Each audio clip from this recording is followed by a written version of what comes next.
Threads and Threads. My name's Kate. Hello if you're new here. Welcome back if you're joining us again. Today we are going to be putting together my May TBRs. We're going to be playing Reach the Castle, looking at all the extra books I want to read. So I am still pre-filming everything ready to come out. So you'll see this at the time just before the month starts, but I'm filming it now closest to the end of March. Some things hopefully will work out. What I manage to end up reading while I'm away, we will see. I have no idea what's going to happen.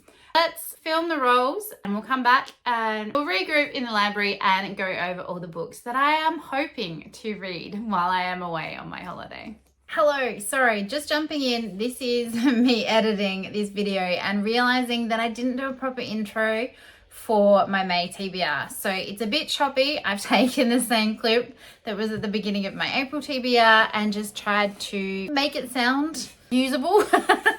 Hopefully it's not too confusing. So what is coming up is the books that I have rolled for my May TBR and then what I'll be reading. Still will be away and hoping to get to most of these. And I think I do say later on in the video that I may possibly roll over some of my April books. It'll depend how I go.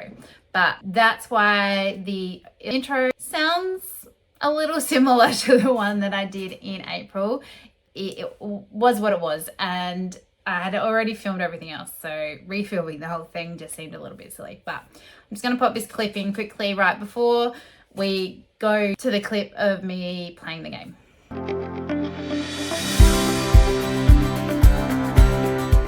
Okay, so now let's roll for our May TBR. I have reshuffled the Murphy's Prompt cards, so let's see what we get for May. Starting off with a 5. And that's the keys. Oh, they're all the way over here in the corner. So these are 2015, 2016. Let's see what we get.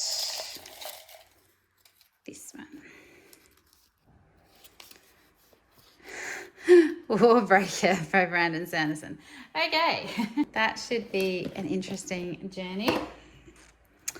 Row number 2. We've got a 12.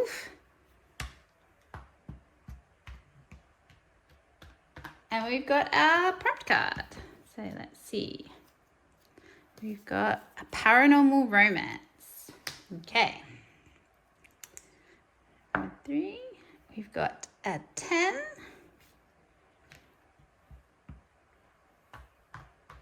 Oh, another prompt card. How exciting. A book by an author you love but haven't read yet. I like that one. And then we've got another 10. We're getting all big numbers, which is great.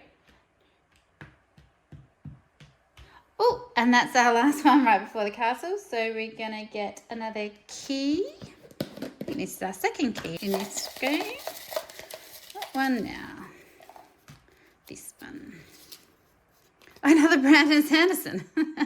Okay, it's going to be a Brandon Sanderson heavy month. And then our last roll, we probably don't need to. We get a 3 and we've reached the castle. So that will be our free pick. So let's go back to the library and run through all of our rolls. Okay, for our May rolls, we didn't have as many. So it's not going to be as big a TBR this month, which is good because I'll probably be rolling a lot of April over into May. But we will see how we go. So for roll number 1, we rolled a 5 and we landed on the keys, which is our 2015, 2016 books. And we pulled out War Breaker by Brandon Sanderson. This is not my first Brandon Sanderson. I have read a couple. I've read The Final Empire, which is the first in the Mistborn trilogy. And I read recently one of the smaller ones, Legion, something like that. Yeah, Legion, I think it was. And I enjoyed Legion. I had a good time with Final Empire. I think it was fairly average for me. But I don't remember it enough to then now probably continue on. But we would see. I'd probably have to do a wrap up. But it didn't blow me away, which don't hate me. I am still willing to give Brandon Sanderson a go. I just don't think I've read enough of him yet to have a solid opinion on how I feel about him. So as far as I know, Warbreaker is not within the Cosmere, and it is a series starter that I can start without having to have read a 50 million things before it. So Warbreaker says, Warbreaker is a story of two sisters who happen to be princesses. The god king, one of them has to marry the lesser god who doesn't like his job, and the immortal who's still trying to undo the mistakes he made hundreds of years ago.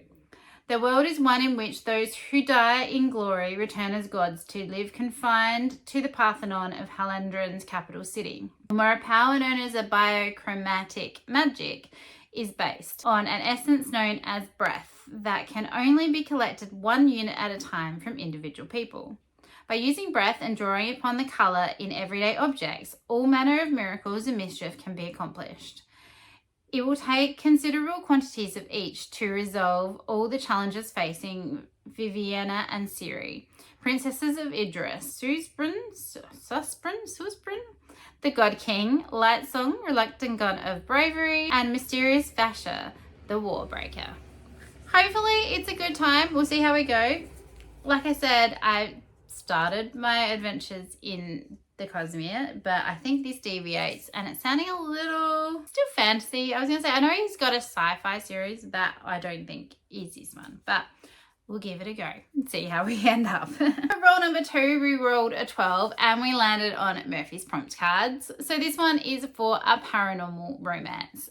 I have been hunting around my shelves for a fair while now to decide which book to put in for this. And I think there has been a fairly big shift away from calling some books paranormal romance, even though that they are technically still paranormal romance. It's just not the in buzzword title for them, I guess, anymore. However, I have decided to continue on with the series with this one, and I'm going to be picking up number 2 in Patricia Briggs' Mercy Thompson series, and that is Bloodbound. So in this one, we are following Mercy, who is a mechanic, but also a coyote shifter. And she has werewolves next door and vampires in this world. And she just gets brought into everything. And I did enjoy the first one I read. She interacted with the head of the wolf pack as well as the vampires. And it was a good, easy read. I'm hoping the second one will be as well. I do already own the ebook of this one. So I think that that's going to make that just a lot easier for me to access because I can already get my hands on it. So I won't be reading you the synopsis, but this one is definitely, I think, considered paranormal romance. So that will be the book that we're adding in for that prompt. For roll number 3, we rolled a 10 and we landed on another Murphy prompt, which is awesome. This one is a book from an author I love that I haven't read yet, which is just so much fun. There are so many authors that I'm finding that I am really enjoying, but the one that I have decided to pick up is a series that I've been meaning to get to for a very long time, and that is Blood and Steel by Helen Schurer, and this is book 1 in the Legends of Thesma series. I have eaten up all of the YA books that Helen has written, her backlist. I loved the Siren Queen series. It was my favorite. Easy 5 stars. I've heard so many good things about this one. I am a little nervous because I am worried it's going to be a little too spicy for me, but I have heard that that's more in the second book rather than the first one. So we'll see how we go. But this one says, with her death foretold, Aeldia Zoltaire only has 3 years to become what she's always dreamed of being, a warrior legend. Women are forbidden to wield blades, so she has trained in secret her entire life. Now racing against the clock, she fights to secure her place in the elite guard charged with the protection of the 5 kingdoms. The sparring and hazing of the new trainees border on deadly, but even more dangerous is her growing attraction to Wilder Hawthorne, her unwilling warrior chaperone. All around them, schemes are afoot and darkness looms. Will Althea pass the perilous initiation test and take her place as the champion of Thesma? Or will the invading evil snatch away her dream before it starts? So this one, I think, is the indie version that I purchased when I went to Babe in May 2025. I do also have special edition copies of this series that was bought out by Bookish and Spice, which I picked up last year. And I do have an audio version of this, and I think I may even have an ebook version of it as well. So I will be able to pick this one up fairly easily while I'm away, which is always good, and get started on this journey finally. For roll number 4, we rolled another 10 and we landed on the keys again. This time we pulled out another Brandon Sanderson and we got Infinity Blade, The Awakening. I have a feeling from what I can tell that this is only going to be actually a novella, which I didn't know that is what it was, but according to the little like snippets down on Goodreads, this one's a novella and it's saying the Kindle version's only 123 pages, so should be really easy to read. This is the first in a series, so I think there are 3 in this one, and again, I don't think that these are connected to the Cosmere. Please let me know if I am wrong, although I'll still be checking comments and that kind of stuff while I'm away, so please tell me if I'm wrong, because I would love to know and make sure that I don't ruin anything for myself along the way. So this one says, trained from birth in swordplay and combat, a young knight named Cirrus has journeyed to the Dark Citadel with a single purpose: fight through the army of Titans to face the tyrannical God King. This is sounding a lot like Warbreaker. In one-on-one combat. This was his father's sacred mission and his father's before him, going back countless generations in an effort to free their people from enslavement. But when Cirrus somehow succeeds, where all those from his bloodline previously had failed, he finds himself cast into a much larger world filled with warriors and thieves, ancient feuds and shifting alliances, deathless immortals and would-be kings. His quest for freedom will take him on an epic journey in search of the mythical figure known as the Worker of Secrets, the one thing in the world that could unravel the secrets of the Infinity Blade. Okay, so if for some reason these are connected, I will obviously read whichever one I need to first. I will do a little bit more research into that before I go away, just so I know what order I need to read them in. But at the moment, both of these are on my TBR. When this video goes live, if you know more information, please let me know, because I don't want to read things out of order. I can't stand it. I am very much, if a series is put together as a series, I need to read them in order. So please let me know if I am getting something wrong. For roll number 5, we reached the castle. We rolled 3, sorry. And we reached the castle, which gives us our free pick. Now, one of my other challenges requires me to read a second book in a series, and literally, like I just said, I can't not read things in order. So my free pick is going to be the first one in that series, and that is the prequel novels to Bridgerton by Julia Quinn, and this one is The Other Miss Bridgerton. This one says, she was in the wrong place. Fiercely independent and adventurous, Poppy Bridgerton will only wed a suitor whose keen intellect and interests match her own. Sadly, none of the fools from her London season qualify. While visiting a friend on the Dorset coast, Poppy is pleasantly surprised to discover a smuggler's hideaway tucked inside a cave. But her delight turns to dismay when 2 pirates kidnap her and take her aboard a ship, leaving her bound and gagged on the captain's bed. Okay, not exactly what I was expecting. He found her at the wrong time. Known to society as a rascal and reckless privateer, Captain Andrew James Roxby actually transports essential goods and documents for the British government. Setting sail on a time-sensitive voyage to Portugal, he's stunned to find a woman waiting for him in his cabin. Surely his imagination is getting the better of him. But no, she is real, and his duty to the crown means he's stuck with her. Can 2 wrongs make the most perfect right? When Andrew learns that she is a Bridgerton, he knows he will likely have to wed her to avert a scandal. Though Poppy has no idea that he is the son of an earl and the neighbour to her aristocratic cousins in Kent. On the high seas, their war of words soon gives way to an intoxicating passion. But when Andrew's secret is revealed, will his declaration of love be enough to capture her heart? That is so different to what I was expecting. I don't know what I was expecting. I obviously never read the back of any of this series. I just knew that it was by Julia Quinn and set in the same world as Bridgerton. So that should be really entertaining, hopefully, and then will help me to be able to read the next one. So that is it from our rolls. I only own 2 of those physically, which is fine because obviously I'm going to be reading these via ebook or audio. I don't plan on taking these with me. The only book I think I'm going to be taking at the moment is the Sarah Rush one from my April TBR. Let's get into the extra reads that I need to read for any of my challenges and wrap this up.